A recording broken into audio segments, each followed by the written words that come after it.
this is the new wave of scientific information around creatine, is how it improves cognition, brain. They're testing it now in Alzheimer's. They're testing it in Parkinson's disease, these neurodegenerative diseases. They're testing it in right now. They've been testing it for 10 years, which means something's going on. There's something there. And listen, it just makes sense. If you think of the brain as a muscle, even though it's not, if you think of it as one, okay, and it has, and of course, the immediate energy system is the creatine phosphate system, the ATP system. Well, bottom line is, if you have more there, then better things happen. Yeah. You know, not just in recovery, but also your cognitive ability. If you have more energy in your brain, they're using it now for sleep deprivation.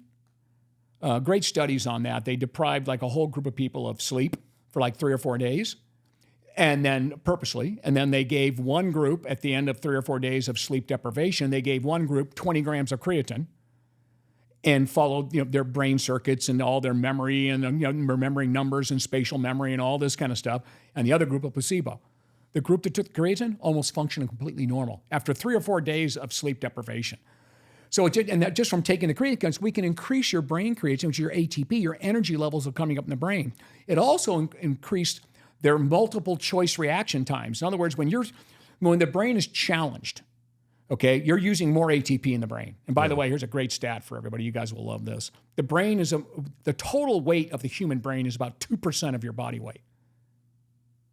The total weight of your human brain is 2% of your total body weight. You guys with me so far? Regardless? Even if you're a huge freak like me? Yeah. Your brain is 2% of your body weight, which means that if you're a huge freak, your brain weighs a little more because you're bigger. 2%. Yeah. 2% of 200 pounds. 2% of 100 pounds. Yeah. Whatever. Okay.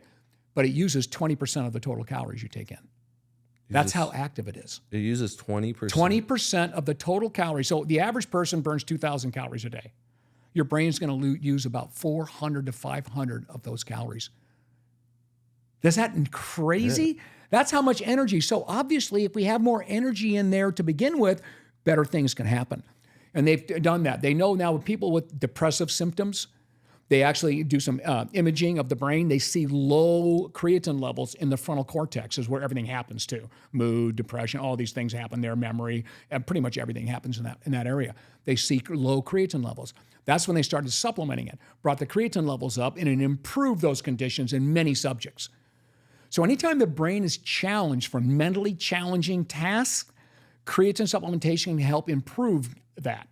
And again, and then same thing with depressive disorders, mild depressive disorders, significant improvement in depression using creatine, because we don't have any good drugs for that. There's not any good behavioral drugs. There's no behavioral therapy or any of this stuff for depression. So they looked at that this could be a root cause of some of these things. In other words, the depression isn't caused by low creatine. Right. You just have a propensity to have it, and you have low creatine.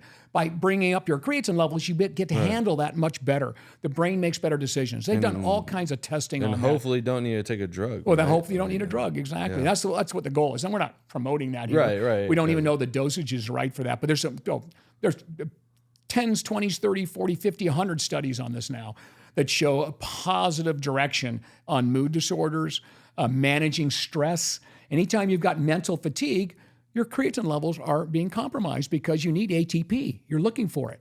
So if you have more ATP in the brain, good things are happening at a quicker rate. You can actually make choice decisions. So when you're multitasking and you're sleep deprived or you're mentally challenged or whatever, or you got stress in your life, your creatine levels are dropping, and your ATP levels are dropping.